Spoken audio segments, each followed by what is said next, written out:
research from its root word quantity, which means the amount of or number of. Quantitative research deals with numerals and how it can describe a phenomenon or infer a relationship. Quantitative research is the go-to approach for the scientific inquiry because of its ability to test hypotheses. The relationship of different factors that we can see creates a clearer pictures of what is happening around us. These factors can also be called variables, which are the basis for formulating and testing hypotheses.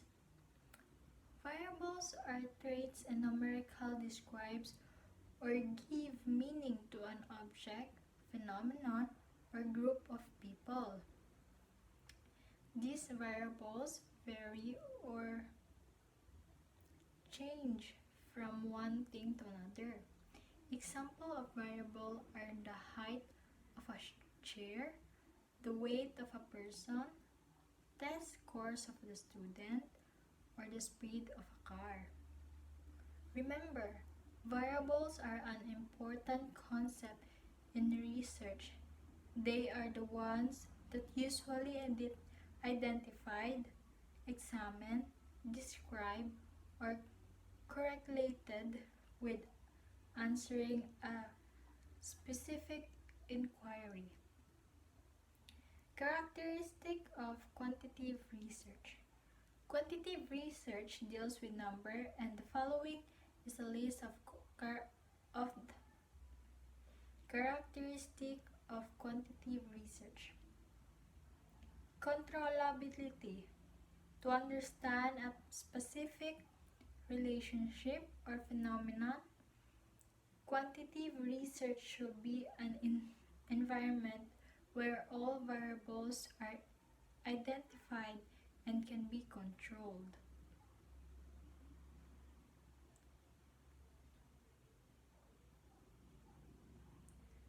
Generalizability. It is from a larger sample size that the results are based on as a representative of the population. Objectivity. The result of the data are observation and measurable using structured instruments. Replicability.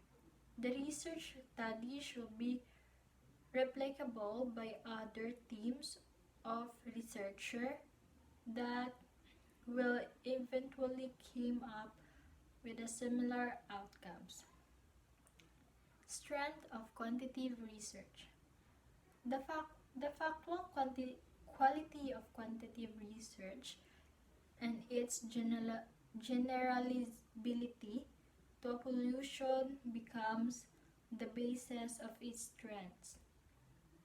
Queiroz, Ferra, and Almeida in 2017, who are the researchers from Portugal, published a paper evaluating the strength and limitation of qualitative and quantitative research approaches. In this subsection, we are going to list down and briefly describe each of the strength and quantitative research. Analysis of data is assessed with statistical methods. These are mathematical tools in which numbers can be processed to become more meaningful.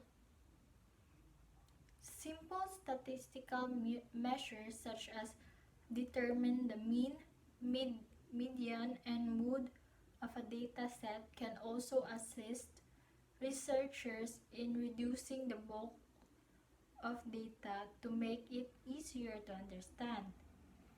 Analysis using statistics also provides unbiased results.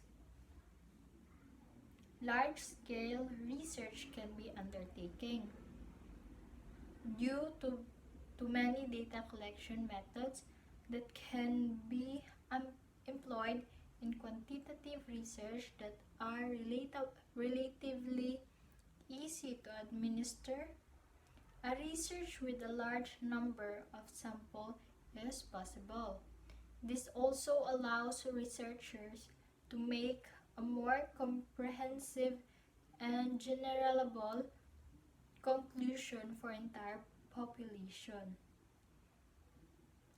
Data can be represented in a graphical or tabular form. Other than statistical analysis, researchers can be analyze data using graphical or tabular representations. Numerical data summarized in tabular or graphical form aid researchers in making sense of them better. Weaknesses of quantitative research. The following list describe the weakness of quantitative research. A large sample size requires a lot of time and effort. The goal to generalize the result of quantitative studies requires a larger sample size that which can be an issue for many researchers. This requirement increase the cost of research and its time frame become longer. Statistical analysis of data requires an expert to perform. Poor knowledge or indicate skills in statistics might negatively affect the outcome of the study. Quantifying and reducing observation to just pieces of numerical values make it too simplistic. Numerical values can only answer the questions of what it is and often difficult to use these values in answering the whys and the hows of the phenomenon. Types of quantitative research. Quantitative research can generally be categorized into two: experimental and non-experimental types. These two types are used by researchers depending on the topic and the nature of the problem that is being investigated. Descriptive research. Descriptive quantitative research is an example of non-experimental research design. The focus of this research design is to describe factors, variables, or phenomena that occur in nature.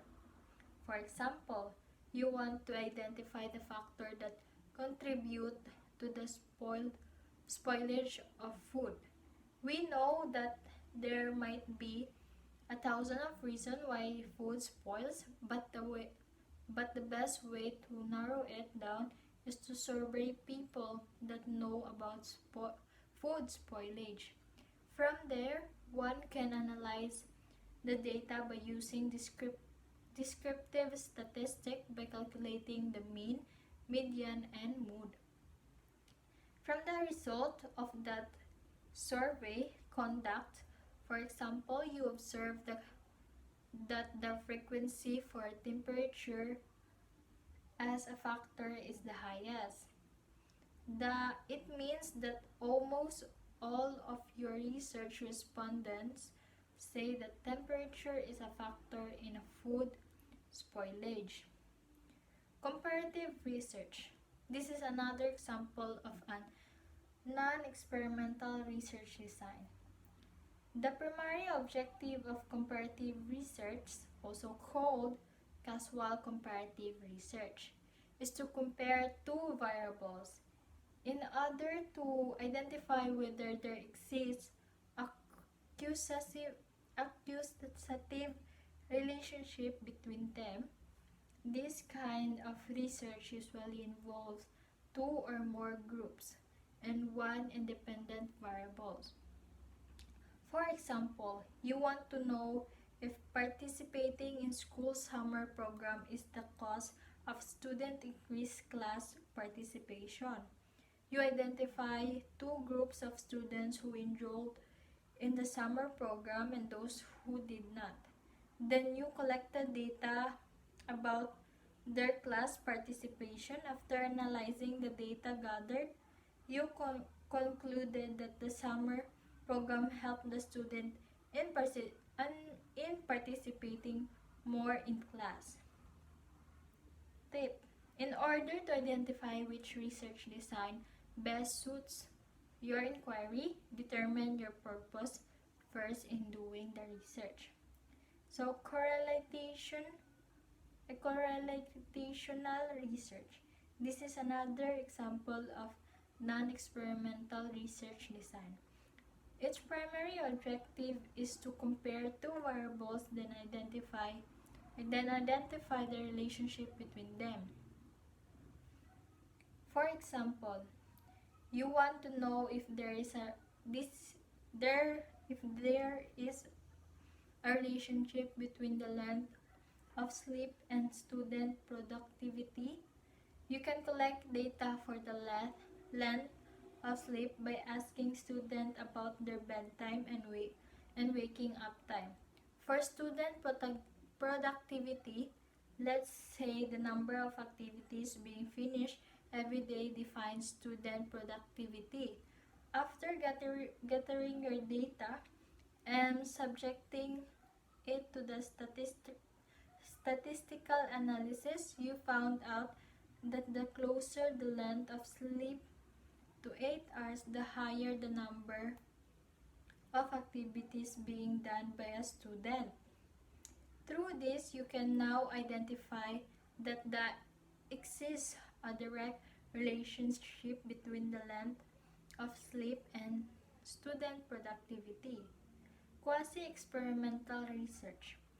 Quasi-experimental research mirrors experiment research, but it is not true experimental research where a causal relationship can be determined with the use of dependent and independent variables.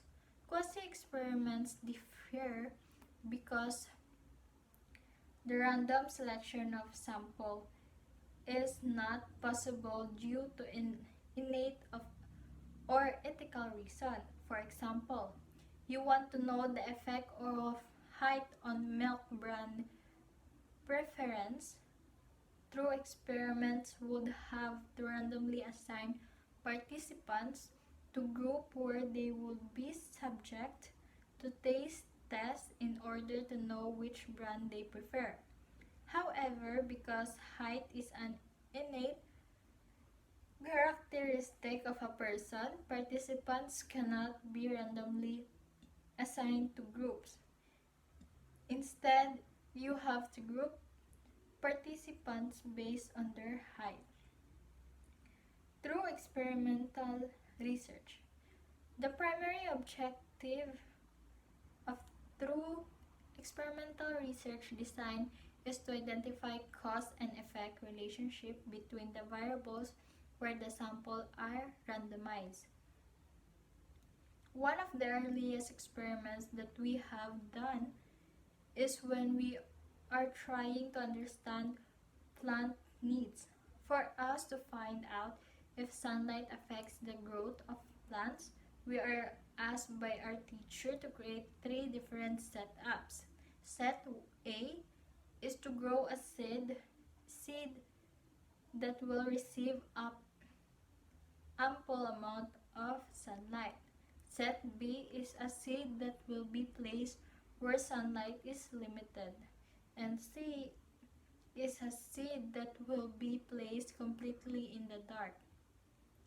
All of them will be planted in the same type of soil and will be given equal amounts of water.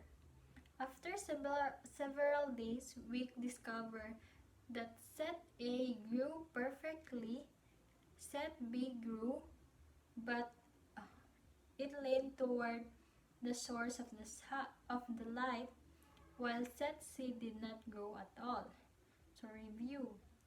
Independent variable is the variable that is manipulated, and dependent variable is the variable that is dependent on the independent variable, and this is the value of being measured. In this experimental research design, a causal relationship can be determined between the dependent variable, which is the growth of the plant, and the independent variable, which are the amount of soil, type of soil, and amount of water. In more conflict, the experimental research, a large sample size, is required so that results can be generalized to an entire population. This is done by the process of sampling, where the respondents for a study are randomly selected from a population. Guide.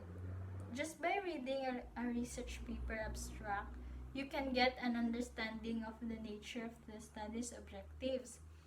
A conclusion that attempts to generalize a phenomenon or a relationship can immediately point us to a quantitative research. Another clue that we can observe is the presence of different statistical values, such as the p-values or the Greek letter that indicates a correlation or descriptive statistic, mean, median, or mood. If the variable is discrete, then it can be quantified. The presence of the word effect then indicative that the research study aims to understand the cause and effect relationship that is attributed to comparative, experimental, or quasi-experimental research. The word relationship or correlation give us a clue that the research study is either a comparative or a correlational study. Introduction to quantitative research. So what's a practical research? One, I introduce you to the two main classification of research methods, quantitative and qualitative. You have learned that qualitative research is more of describing a phenomenon in a narrative.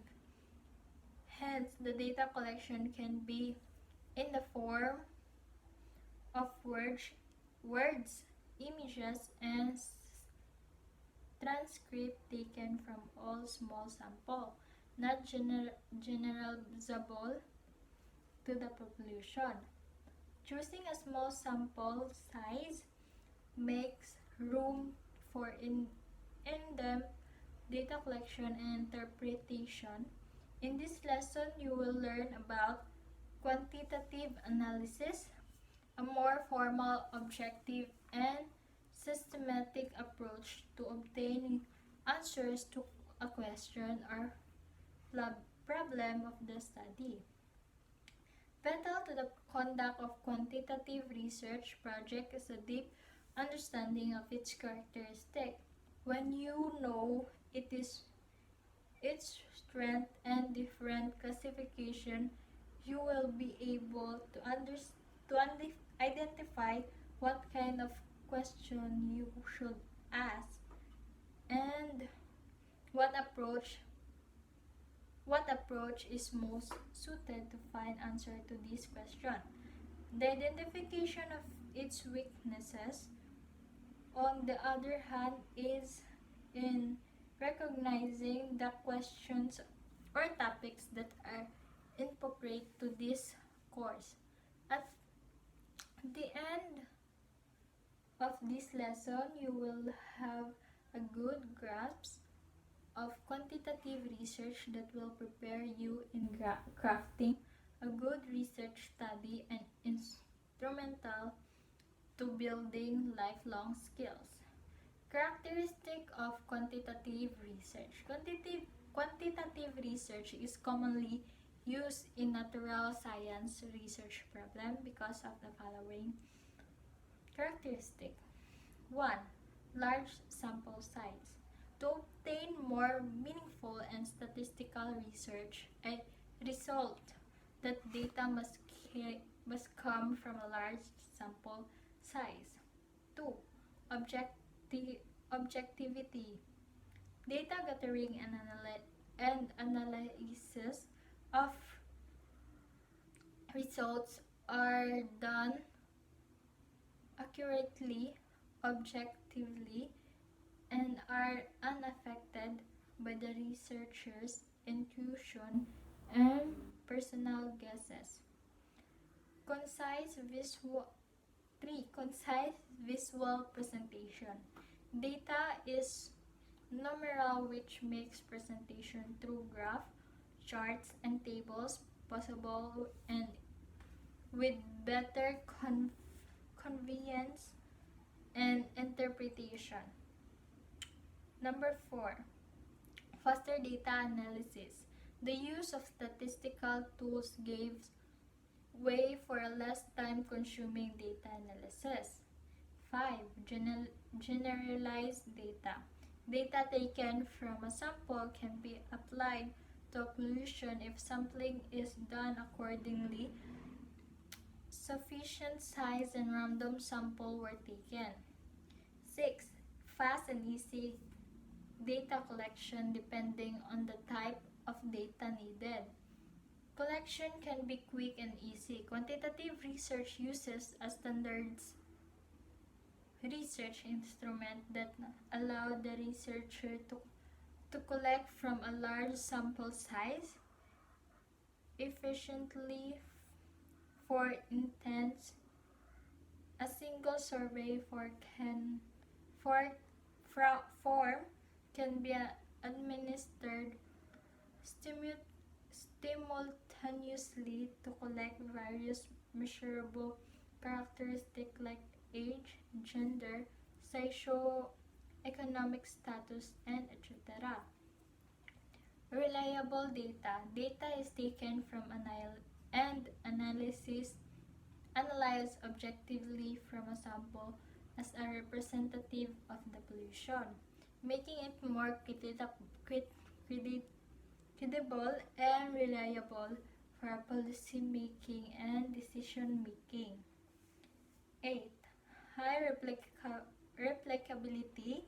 The quantitative method can be repeated to verify finding, enhancing its validity. Free from false or immature conclusion. Advantages of quantitative research. 1. Very objective. 2. Numerical and quantifiable data can be used to predict outcomes. 3. Findings are generable to the population. 4. There is conclusive establishment of cause and effect. 5. Fast and easy data analysis using statistical software. 6. Fast and easy data gathering. 7. Quantitative research can be replicated or repeated. 8. Validity or reliability can be established.